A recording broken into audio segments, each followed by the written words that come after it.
Now, Befriended me on Facebook. Facebook status. Getting on Facebook. Getting on Twitter. a show helping to expose the power of social media. You can go on Facebook. Say you write on Facebook. On Facebook. This is the Tonya Hall Show. My Facebook account was deleted by the man. Now, here's Tonya Hall.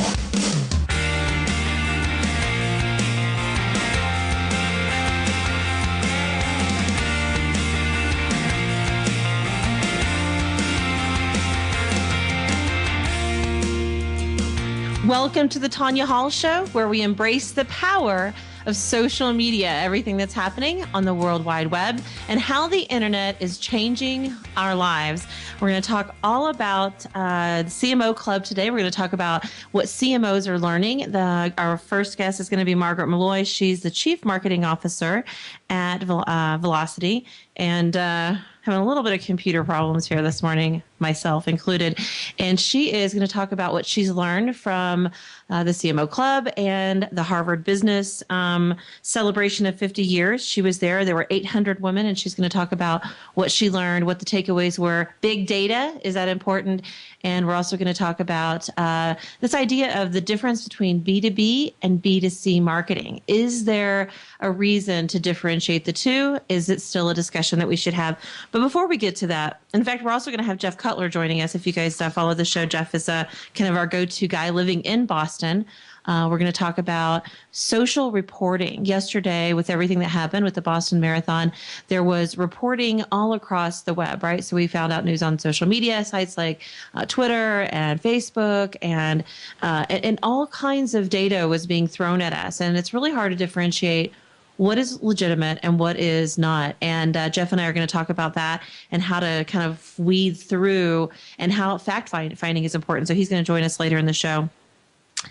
Before we get to that, though, I just want to address, I know it's very difficult for a lot of our friends in Boston to think about business today. In fact, a lot of people were posting that it's going to be really difficult to talk business today. In fact, I've seen blogs and posts, and it's just it's a sad time for a lot of people, and myself included. You know, I think it's hard for all of us to understand, right, what's happening and why it has had to happen. The Boston Marathon is Patriot Day, of course, in Boston is something that so many people look forward to. There were, I think the very first Boston Marathon I read was 18 people ran in 1897. Last year, 35,000 people ran in the Boston Marathon. There were families and friends and coworkers, and a lot of us have people that we know that were either in Boston, and even if you don't live in Boston, it's this idea that we are all connected, right? And so as a country, and maybe even globally, we had people reaching out all over. I actually typically find these things out on social media myself, but yesterday I was in a meeting and I walked by. It was actually in a hotel, and I walked by a TV and saw it on the news, and of course immediately got Wi-Fi connection and tried to look to see what was happening, because I too have friends. Some of the news reports were saying one thing, and some news reports were saying another. I actually listened to the Boston Marathon press conference this morning, and they were talking about the actual statistics of what happened and what the actual data was. I think it was there were 176 casualties, 17 are critical, and 3 people perished because of the bombs. There were 2 bombs. There were no other bombs, and they actually did 2 bombing sweeps yesterday. And, I was Holland Cook, who's been a guest on the show, is actually a reporter in Boston, and he reports to Talkers and other publications. He said something yesterday that I thought was really profound. He said, with all of the people that were actually at the marathon, that were tweeting, that were taking pictures, it's this idea that potentially someone took a picture of something that was really important. And he wrote about and tweeted about this idea that we could actually crowdsource our and find the perpetrator based on all of the content that we're collecting. In fact, at the press conference this morning, The mayor said, and several of the police said, please send us your pictures. They asked for people to send any pictures that were taken at the marathon. Even if you don't think it's important, send a picture, send the time that it was actually taken. That will help them move a little faster. And I just started thinking, this is actually such a great thing, to do. I mean, of course, why wouldn't we crowdsource and protect one another? I mean, we're reporting the news the very same way. Well, I just thought that was really interesting, and we're actually going to talk about that with our guest today. Again, a lot of conversation's been happening, but I think probably one of the most important things to me is even this idea that, yes, this is a very tragic thing and it's hard. And we, being through something like that in my own town, and that a crisis can really pull a community together. We're seeing that. I mean, we saw that yesterday. We saw a lot of heroic stories. One of the ones I was just really moved by was a father who had lost his son in Iraq, was carrying people who were hit by the bomb, and it was a powerful story. Something else, Matt Ridings, who's a friend of mine, who's actually coming up on the show on Thursday, posted something that I thought was pretty powerful. He said, yes, lots of things bad have happened this week in history. He mentioned Columbine, Oklahoma City. But he said, let's focus on the things that also were really powerful. For example, Apollo 13 returned safely to Earth, and Hitler admitted defeat. Babe Ruth played the first National League game for Boston and hit his home run. Boston won the Stanley Cup over Toronto. The first woman pilot crossed the English Channel. And the first woman pilot also ran in the Boston Marathon. She actually had to sneak out of the bushes and run because women weren't allowed to do so at the time. So focus on the things that are positive. We're going to get to some really great guests, including Margaret Malloy, who's up next. And we're going to talk all about her findings in the CMO Club. What are the chief marketing officers saying all across the globe? What kind of conversations are happening behind the scenes, behind the CMO Club curtain? Stay tuned to the Tonya Hall Show. Follow us on Twitter at Tonya Hall Radio, or find me on Facebook. Go to Tonya Hall on Facebook. We'll be right back.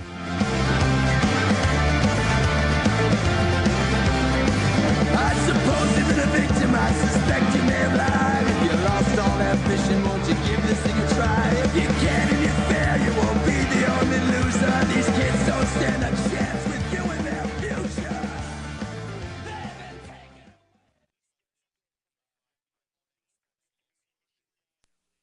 In today's connected world, connectivity and online presence can be key factors in driving the success of your business. Having a strategic partnership with a proven IT solutions provider like EarthNet allows you to focus on your business needs while knowing your online presence is in good, reliable hands. At EarthNet, Boulder's world-class data center and IT solutions provider, they leverage their expert staff and years of experience to provide a vast array of services and solutions. Whether you need compliant hosting, dedicated internet service, or specialized IT consulting, EarthNet can meet your unique requirements. Call EarthNet today, 303-546-6362, 303-546-6362, or visit their website at earthnet.net. Retirement's approaching, and it's going to be a blast. No more meetings or dress shoes. No more commute. Finally getting to do everything you've been dreaming of. But will you really have enough to make retirement look like you want it to, no matter how long you live? Are you sure? Imagine if you could take your retirement dreams and your current strategy for reaching them and run it through a simple analysis to see if your current approach will get you to your goal. Better yet, what if on top of showing you any problem spots your approach might have, this test would also show you specifically how many years into retirement a problem might arise? Finally, what if this detailed analysis could also provide adjustments to your strategy that could help resolve any issues that might have appeared? With Dreamware, a powerful retirement analysis tool available exclusively through Ron Caskey, you can take this closer look to see if your retirement will be the one you've been dreaming of all these years. Call Ron Caskey today at 303-710-3791 for your complimentary Dreamware retirement income analysis. That number again is 303-710-3791. Call today. After the biggest drop since November, the S&P 500 index is rebounding from Bloomberg World Headquarters in New York. I'm Charlie Pellet. Stocks are gaining as housing starts and corporate earnings top estimates. All 10 industry groups are advancing as raw materials and consumer staples companies climb the most, rising at least 1%. Yahoo shares are trading lower. Yahoo reports after the closing bell. Rocky Agrawal is an analyst at Redesign. They have missed social, they've missed local, they've missed mobile. I have not seen what Yahoo wants to be. She's answered the question better than Carol Bartz, who couldn't decide whether Yahoo is going to be a media company or technology company.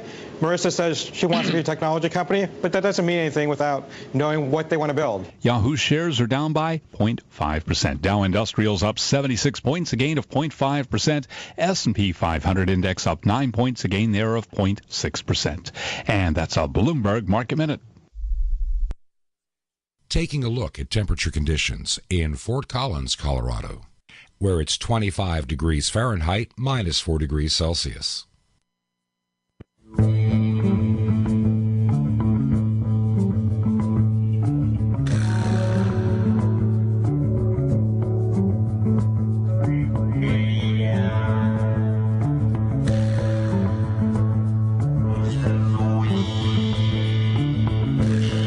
Welcome back to the Tonya Hall Show, where we embrace the power of the web, everything that's happening on the internet, and how does it affect our lives, the conversations that are taking place. And as business people, what are we learning? How are we supporting one another and more? Our guest now is Margaret Malloy. She is the Chief Marketing Officer at Velocity. She's a digital savvy CMO and focused on the B2B space. She's been a part of the show before, and we're welcoming her back. Thanks for connecting with us today, Margaret. Hello, good morning, Tonya. Calling from New York. Now, you were telling me you guys are having some technical telephone issues there, right? I mean, is there an outage or something? I mean, what's going on? I'm not quite sure, but I know my cell phone's working, so we can rock and roll with that. There's always plan B, right? Yeah, well, just so we know. I mean, if for some reason we lose you, we know why, because you're on your cell phone. Okay. So I've been following you for a while. You just got back the most recent event from the CMO Summit, and kind of jealous because you got to meet Cyndi Lauper, but some great conversations happened besides that. You also attended the Harvard Business School celebration of 50 years. I think there were 800 women there, including Sheryl Sandberg, who you got to meet, and she is with her Lean In has just launched that and her book. And I'm going to talk about all of that. So let's first get back to the most important thing. You met Cyndi Lauper at the CMO Summit, right? That's right. She was amazing, really an inspiring lady. I asked her, how does she think about reinventing herself? And she questioned me and she said, what do you mean reinventing? I just keep on going. And I thought that was actually quite inspiring for all of us, her tenacity and her talents were really effervescent. She was tremendous and such an iconic New York figure to boot. Oh, truly. And I was seeing the pictures you posted and I thought, really? How did I not go to meet? Not that there aren't a lot of other important takeaways from that. I'm like, how did I miss Cyndi Lauper? But, you do keep your finger on the pulse of the conversations that are happening within people in business. And the CMO Club has great content, great information that's kind of behind the curtain, if you will. I mean, the CMOs are having conversations with other CMOs. And so I think a lot of us wonder, what are the CMOs talking about? What are the big pieces of conversation? What were some of the takeaways that you had from the CMO Summit in New York last week? Certainly. And by way of background, the CMO Club is an organization for marketing leaders around the world, probably a couple of thousand members now. It convenes every year, once on West Coast, another on East, and this was their East Coast annual summit. Also, of course, it has dinners around the country every month and around the world, in fact. And it's a fantastic forum for CMOs to talk and have peer-to-peer conversations. I've been a member for many, many years, in fact, since the early days, 7 or 8 years ago, and it's grown from strength to strength. In terms of the topics, a couple of topics were front of mind. The title of the conference was Innovation and Inspiration, and I believe those were the two headlines in terms of what the CMOs were seeking to get from the conference. And I believe they got ideas around both in spades. You talked about Cyndi Lauper. Certainly from a professional perspective, she was an inspiring entertainer and indeed storyteller, which of course is a big part of what we all need to do as marketers. Operationally, there were a number of topics that stuck out to me. One was, what are the new skills of the CMO? What are the skills we need to develop as marketing leaders? Another was the whole area of big data.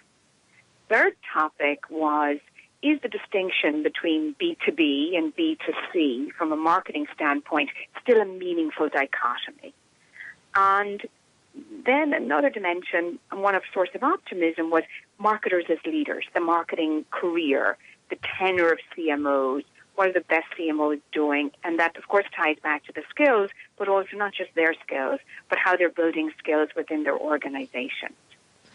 Are CMOs feeling more confident? I know the CMO Club has been talking about digital marketing and social media, quote unquote, for a while. And I think certainly the members of the CMO Club are the people who are most interested in, the changing times of marketing and how we approach marketing today.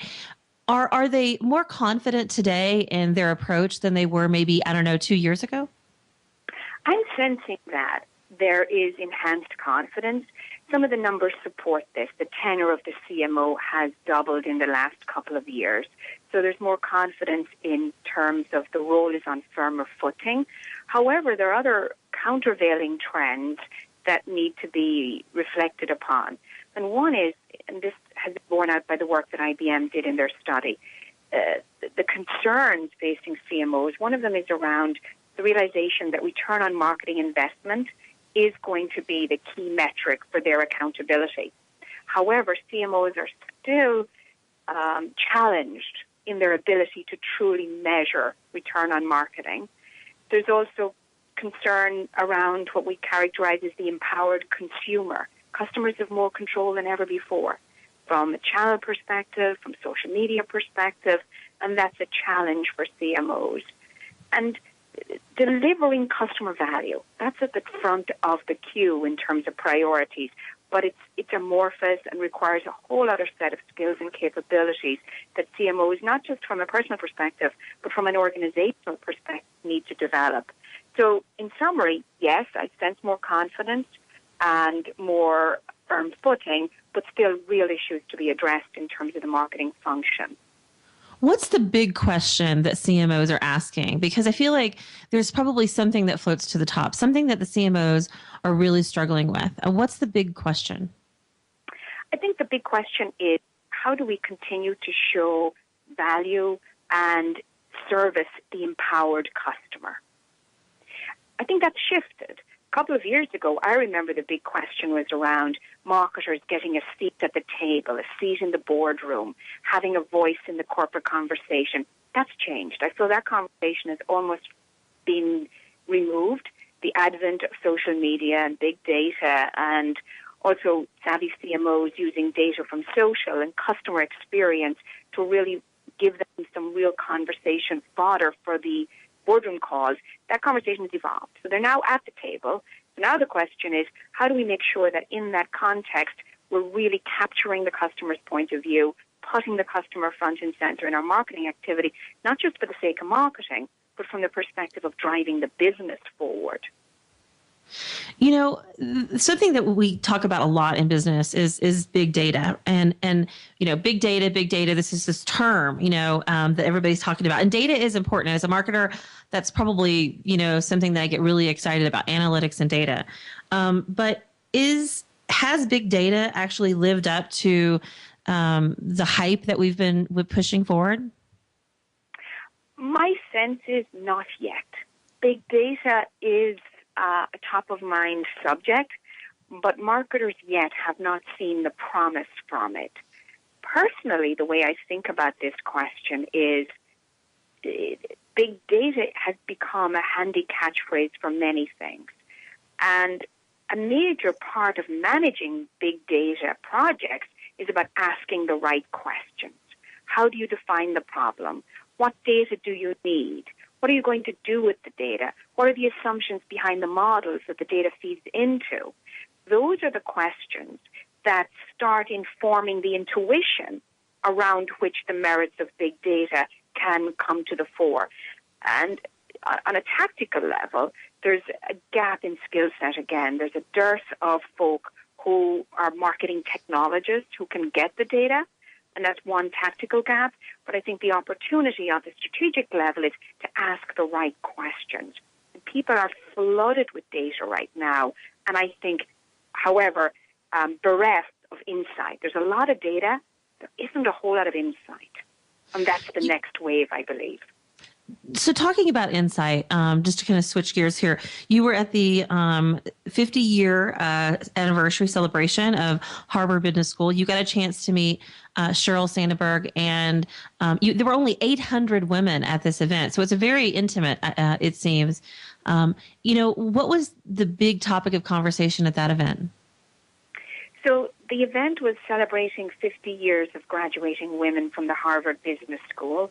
Over the last 50 years, 11,000 women have graduated from the institution. I graduated in class of 2000. And it was wonderful coming together to really hear the truth and understand the next phase. Big topics were, as you would expect. I want to hold that thought. We're going to talk about big topics. Kevin's making us go to break. We gotta do that. We gotta get some Bloomberg news out there. But we're gonna come back. We're going to talk about the big topics of that event and kind of your point of view, Margaret, on this conversation about women in business, especially with Sheryl's Lean In and all that's been happening with that. Stay tuned to the Tonya Hall Show. We're also going to be joined by Jeff Cutler. We'll be right back after this really quick timeout. I'm okay. Secrets stolen from deep inside. Your drive around northern Colorado is going to be a slow, icy, and tedious commute no matter where you're headed right now. Had multiple crashes northbound I-25 right around Johnson's Corner. They're still trying to get that one cleaned up. It's going to be an ugly mess for you for a little while. We've got a brand new crash around the metro area. This one's eastbound US 36 approaching Sheridan. That's got bad backups. Another crash northbound I-25 right at Bellevue. All of your highways around the metro area stop and go right now. Southbound I-225 riding your brakes between Parker and I-25, and then southbound I-25 from 58th down to Spear, that's at a crawl as well. We have a couple of off-highway crashes as well. It's a rollover accident at 136th and Sheridan. An RTD bus got into a crash right at Colfax and Broadway, and then another accident. This one's going to be Santa Fe and Oxford blocking the right-hand lane.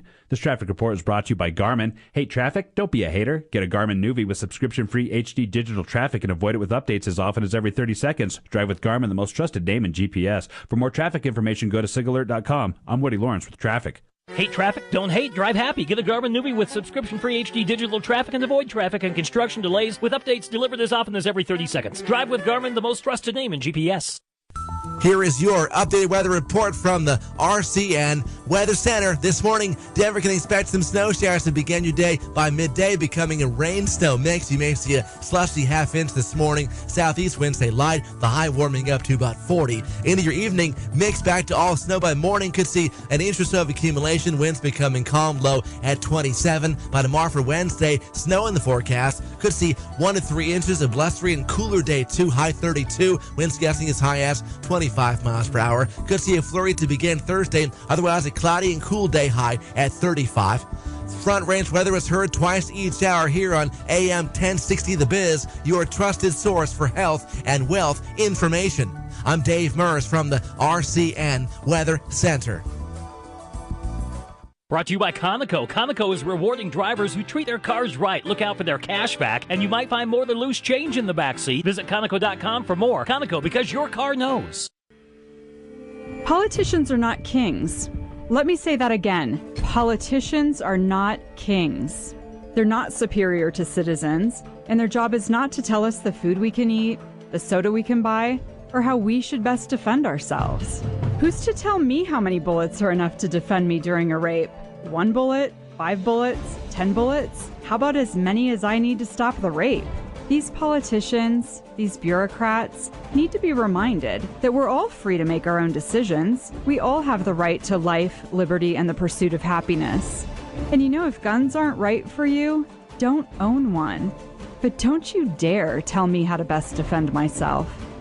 I'm Laura Carno, an ordinary Colorado citizen who believes in the Constitution. Join me at IamCreatedEqual.com.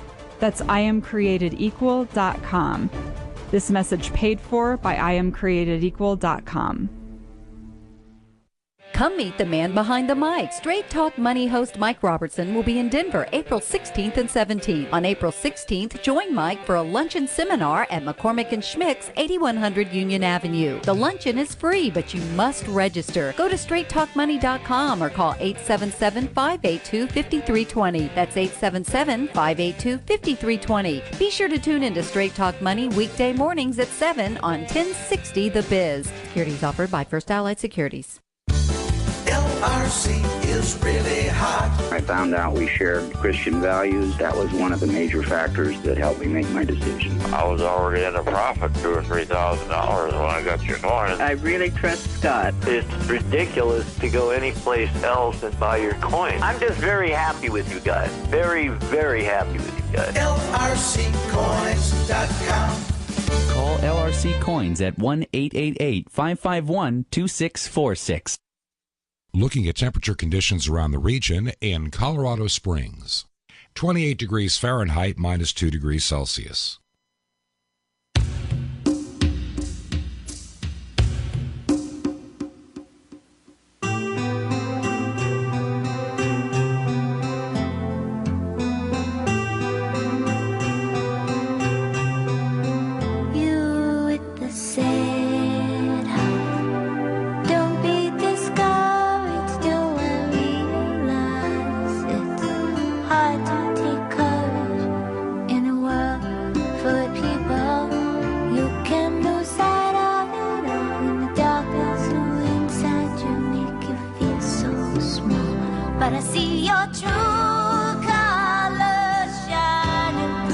Welcome back to the Tonya Hall Show, where we embrace the web, everything happening in marketing, business, and more. Today, our guest right now, Margaret Malloy. You can follow her on Twitter by going to @MargaretMalloy or find me at Tonya Hall Radio, and I'll definitely connect you. Margaret, there was a little Cyndi Lauper for you. See, Kevin, he hooked you up, right? Wonderful. True colors. Kind of an appropriate song too for everything that's happening. It seems like in our country right now. Okay, so I cut you off before we went to break, and I didn't let you actually give the big takeaways from the Harvard Business School event that you attended. Again, 800 women at this event, Sheryl Sandberg being one of them. And I think what an intimate setting, just like the CMO Club, where you can really, I think, share and network ideas. And you were getting ready to tell us, what were the big takeaways from that event? I think the big takeaways were the realization that women are still underrepresented at the top levels of government and business. Some of the statistics that stuck with me include the fact that only 4% of Fortune 500 CEOs are women, and women make up 12% of corporate boards in America. So that's statistics that people spent a lot of time talking about and how we affect that change. The other topic was the notion that socialization happens very early in women. We call our girls bossy, a term that we rarely use to describe young boys, and how that whole phenomena of the relationship between likability and success is inversely related for women and positively correlated for men. Simply put, everyone likes successful men. Much harder to see that with women. Not only do men typically not quote-unquote like them, but a similar phenomenon exists with women not finding other successful women likable. So this was fodder for rich and varied conversations throughout the event. And most importantly, it is a business school, so it's about leadership. And it entered into subjects of how do we affect change. So given that context, what do we do differently to get a more equitable outcome? Well, so what do we do differently? I mean, what can we do? Again, there's been a lot of controversy over Lean In, which is Cheryl's book and her new community that she's building to support women. I think it's a good thing, but, a lot of women say this isn't. I mean, why can't we seem to kind of come together and just support one another? I share your view, Tonya, and I think it's a difficult issue. At the heart of it is we need the conversation, and I applaud Cheryl for opening that debate. Healthy to have that conversation front and center. A couple of the things we can do, Cheryl's thesis is keep your hand up, or as she calls it, lean in. Don't quit before you quit, in the sense that make your accomplishments visible, volunteer for the plum assignments that you have the capabilities of doing. More practically, particularly for younger women in the workforce, is this conversation around the need for sponsorship, sponsors versus mentors.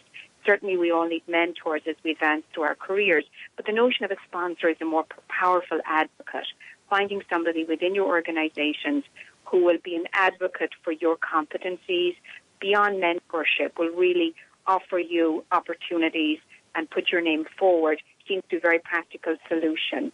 And also, the accountability here doesn't just reside with the women themselves or even their male peers, it's with the organizations.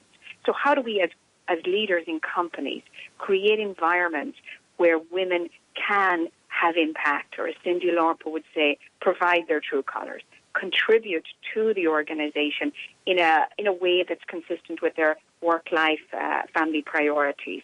That has to be rethought. We're operating in a working environment that's very archaic and hasn't changed much in the century that's passed, and yet there's an opportunity to enhance that, to help women contribute, and it's beneficial to the company as well.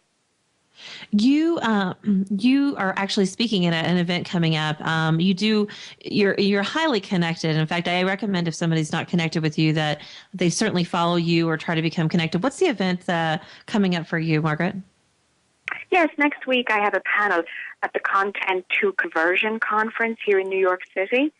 I'm joined by senior marketers from Avaya, IBM, and Cigna, and we're talking about content in the marketing mix and the role of content and inbound marketing.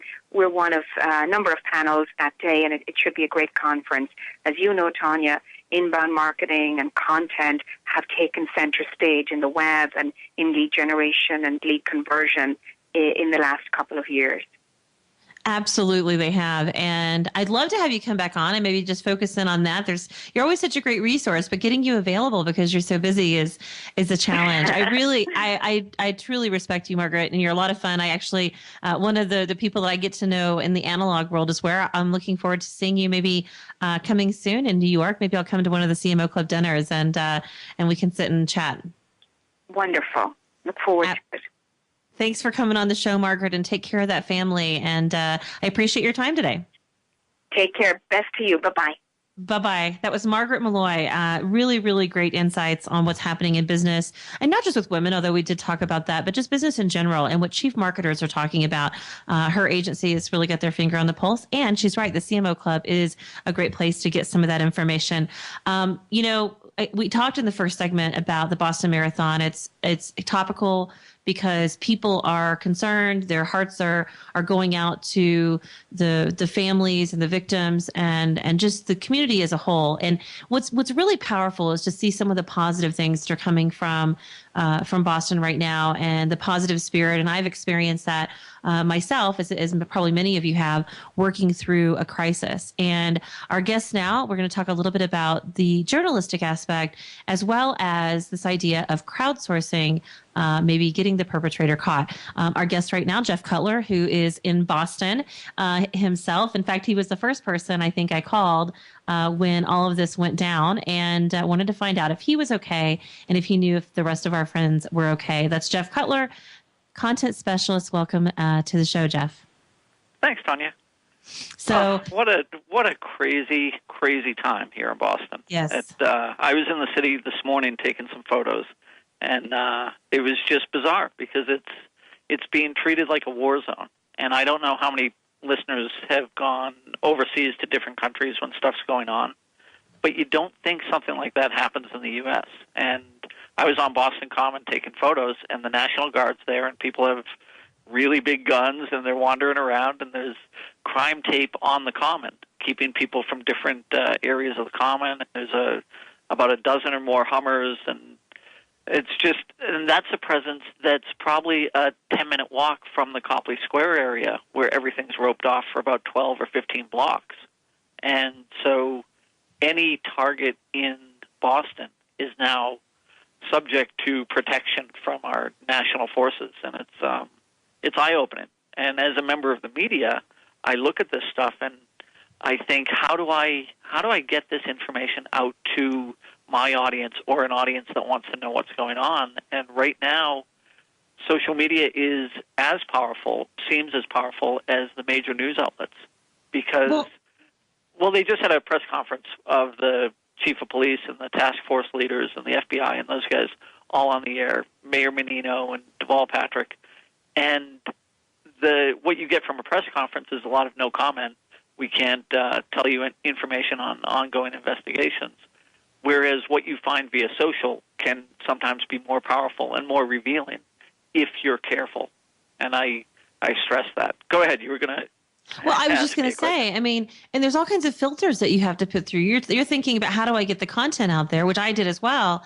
But then it's, how do I vet the content? So how do I know, like, for example, this it's horrible, but the little boy who was watching his father, across the finish line was a victim and a fatal victim of the event. But people were tweeting about a little girl. And so, was it a boy? Was it a girl? And how many bombs were there? There was how many people are actually affected? I mean, and people are worried about their friends and their family. And one of the things I noticed with some of the media outlets is they were time stamping their posts. So they were trying to keep people updated based off of current information. But how do you vet this? Because to your point, Jeff, it's all happening really quickly at lightning speed on social media.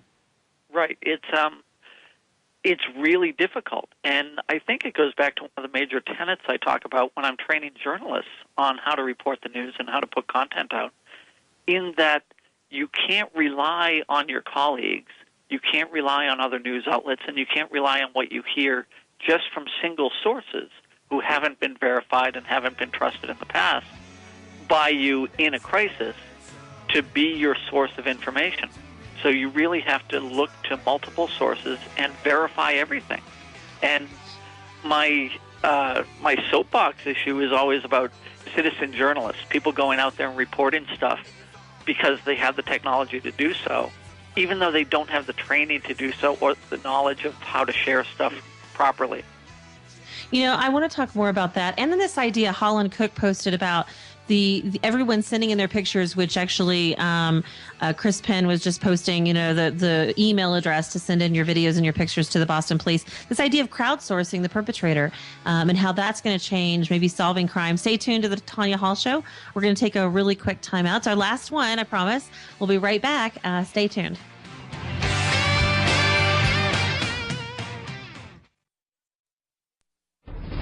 The honorable men and women of our military are overseas sacrificing their lives for our country. Please take time to remember our brave troops.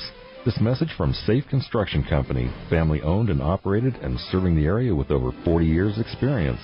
For the best in kitchen and bath remodels, water damage and restoration, and much more, look to Safe Construction Company. Call 970-879-8343. That's Safe Construction Company with an A+ rating from the Better Business Bureau.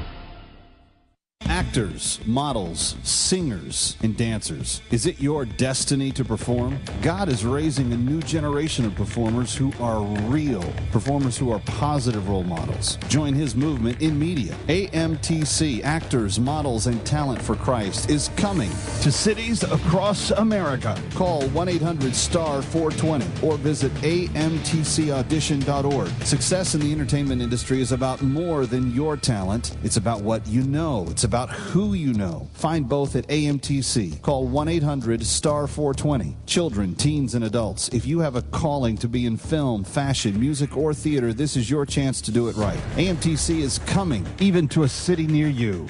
To learn more, call 1-800-STAR-420 or visit amtcaudition.org. AMTC is a nonprofit ministry. Join a worldwide network of Christian performers. Call 800-STAR-420 or amtcaudition.org. Does your child know the difference between fact and fiction on the web? Students knowing how to read isn't enough. Is an earful of tweets and posts? School librarians are helping students make sense of the technology-driven world that surrounds us. From technology classes to virtual homework help, school librarians play an important role in teaching 21st century skills. Celebrate the valuable contribution of our nation's school libraries and librarians this April during School Library Month. Visit atyourlibrary.org for more information. From Bloomberg World Headquarters in New York, I'm Donna Wilson. U.S. stocks rose as housing starts and corporate earnings from companies, including Coca-Cola and Goldman Sachs, topped analyst estimates. The Dow is up 75 points to 14,675. S&P 500 index rose 0.6% to 1562, and the Nasdaq is also up 0.6%. There's mixed data out today on U.S. housing and industry. Bloomberg's Vinny Del Giudice reports. The Federal Reserve reports industrial production rose 0.4% in March, led by utility output. Colder than normal temperatures drove the biggest gain in electricity and natural gas use in 6 years. Manufacturers, however, reported declines amid signs economic growth is slowing in the U.S. and overseas. Factory output fell 0.1%. Mining output also declined. Separately, the Commerce Department reports housing starts rose in March, led by multifamily projects. Starts of single-family homes declined. At the Bloomberg First Word Desk, I'm Vinny Del Giudice, Bloomberg Radio. And that's a Bloomberg Market Minute. And now a check of the temperature at the Denver International Airport. It's 30 degrees, minus 1 degree Celsius.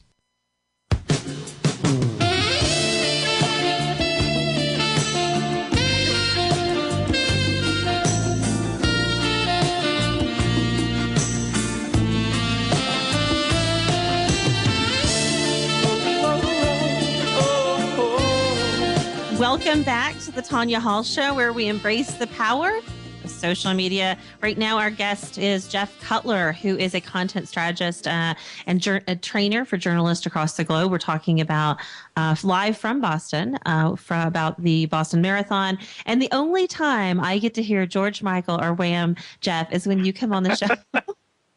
Well, it was nice when Molly had Cyndi Lauper music, because I like that too. I just never think of it until I hear a song. So maybe next time I'm on, we'll go with that. I do like Cyndi, and I like what she had to say, that she didn't reinvent herself, that she doesn't have to.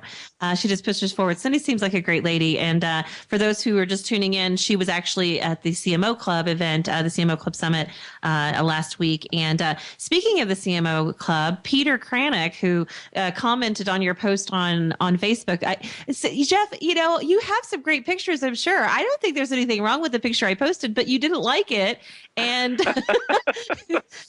you said you need to send me better pictures, but Peter said this is a perfect example of you're smarter than you look. I think he was trying to give you a hard time. But Peter Kranick's the founder of the CMO Club. So anyway, nice. I like the picture. But, certainly, I'm going to post a picture of you. If you want something different, you got to send it to me. I will. I'll get you a bio, new headshot, all that stuff. I'm laughing now, but it's really been a heartbreaking last 24 hours. And, it's hard for a lot of people to move forward because of what's happening. You shared some really candid details about your life on break and about how this is affecting you personally.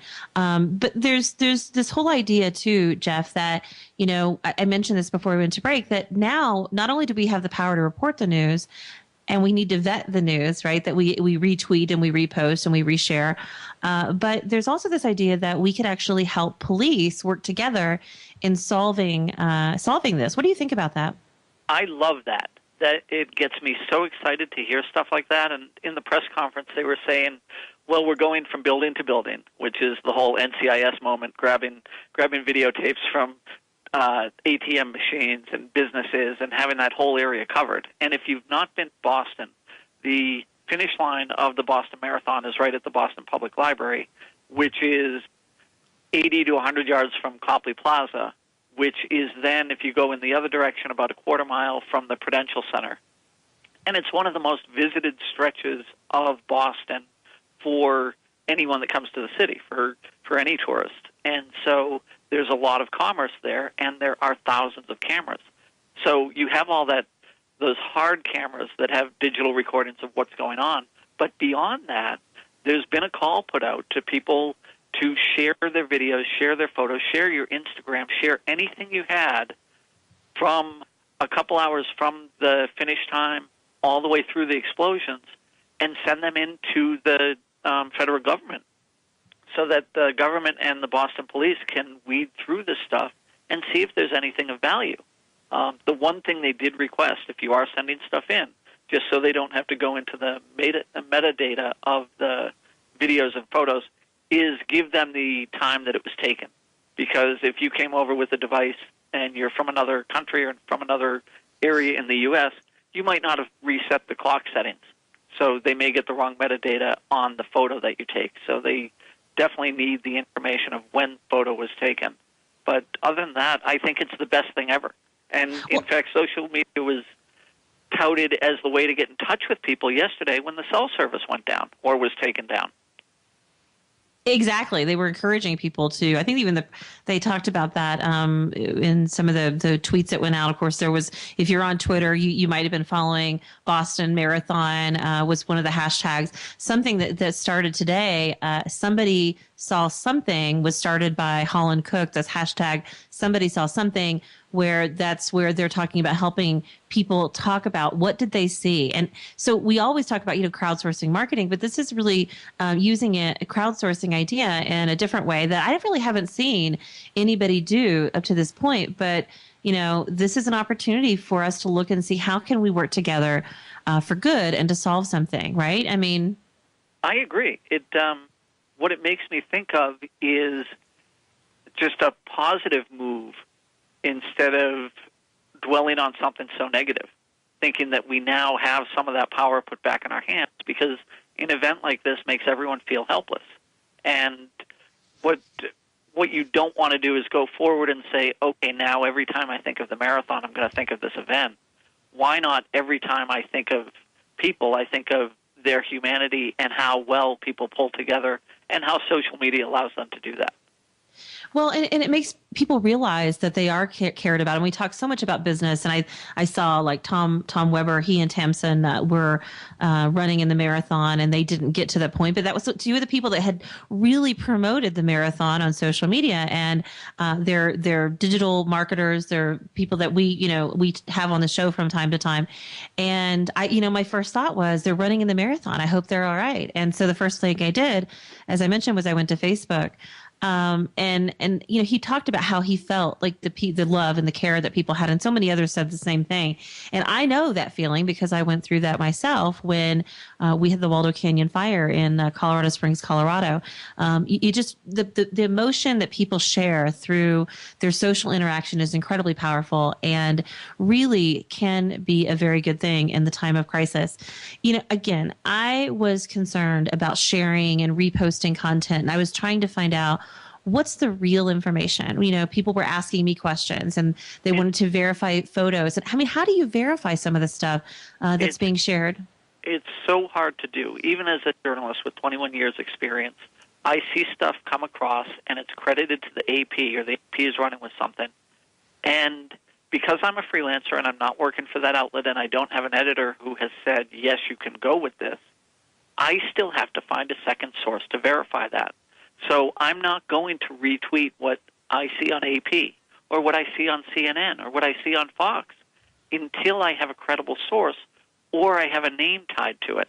And I have a good friend who's a reporter down in D.C., and I was saying there are conflicting reports, unconfirmed, of from 2 to 12 people dead from the blast. And he came back on, it was a Facebook thread, and he came on the thread and he said, well, the Boston Police Department has tweeted that it's 2 people and it's confirmed, and you can go with that information. And I said to him, I have asked the Boston Police Department Twitter account person, whoever's running it, because I don't have a name, to put their name and put some credibility behind these tweets so that I have a verified name who is telling me that information, so then I can go with it. Because even if it's just a tweet, I don't know who's putting it out. And no, I don't think the Boston Police Twitter account was getting hacked in a moment of crisis like that. But my ethics tell me that I have to get something confirmed from 2 sources. And I don't want to fall into the trap that people fell into when they reported Gabby Giffords dead, or when they reported that the wrong gunman was shooting people in Newtown. And that whole circle of verification doesn't work for me. Maybe it works for outlets that want to be out there first with the news. But if I see something in the Washington Post, I see something in the New York Times, I still need someone to verify what I saw, even though those two guys might be going with it, because they might be quoting each other. And suddenly someone from the LA Times looks, or someone from CNN looks and says, oh, well, if the Post has this and the New York Times has this, then it must be right. And then suddenly you have a circle of verification where nobody has gone to that second source to really verify the news. And the New York Post was the outlet that was saying 12 people were killed. And they ran with that minutes after the second blast. And I said, until I verify that, I'm not going to run with that and give it any credibility. And it turns out now that 3 people have died, and that has been given to us with a credible, verifiable source. So taking the time is, I think, always the best course of action instead of rushing. What's the advice? Okay, so that's for some of us who maybe just retweet and repost things and just not reacting. And to your point, I think that responsibility falls on everyone, not just the typical journalist, but it also falls on the person who is just on Twitter and sharing content, because I think we all should take, if we're all going to take the responsibility of reporting, then I think we should take the responsibility of making sure that we credit it. I really appreciate you coming on the show, especially with everything that's happening right now in Boston. And if somebody wants to connect with you, Jeff, maybe they've got some questions about being a better reporter, how should they do that? They could go to my site, which is jeffcutler.com, and if they want to send me an email, there's an email form right on the site, or just send me a tweet on Twitter. I'm pretty good about responding to everyone. So thank you very much, Tonya. Absolutely. That was Jeff Cutler, everybody, and he's got great advice. We're thinking today of all of the people in Boston and what they're going through right now, and certainly this is going to be a time where they are going to realize how powerful they really are, and as a community, how they can pull together. If you have any information, go to my Facebook page, go to Tonya Hall on Facebook. We've got the number for the Boston Police. We'd love to help you out. See you tomorrow, everybody, and have a great day.